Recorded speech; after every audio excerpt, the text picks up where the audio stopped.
तर आम्हाला आज गटारीच्या दिवशी सोडे खायला लागतात. त्याचं कारण असं आहे की गॅस संपलाय आणि हा जो छोटा गॅस आहे सिलेंडर त्याच्यामध्ये तेवढीच गॅस आहे. छोटा नाही, शेगडी हा शेगडी छोटीलाच जो अटॅच सिलेंडर आहे त्याच्यात तेवढीच गॅस आहे की फक्त नॉर्मल काहीतरी होऊ शकतं, मटन बिटन नाही होऊ शकत. आणि आमचा मेन प्लॅन होता गटारीचा वडे मटनचा.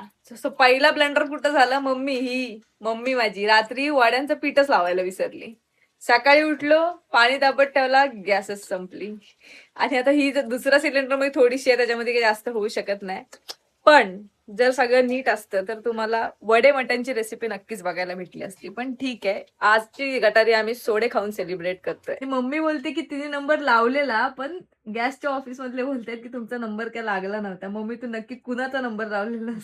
गॅसच लावलेला. काय माहिती काय झालं, मी लावलेला नंबर दिवाळी म्हणते नाही लावलात. पण या सगळ्यामुळे मला गटारीच्या दिवशी सुकट खायला लागते, त्याचं काय आता.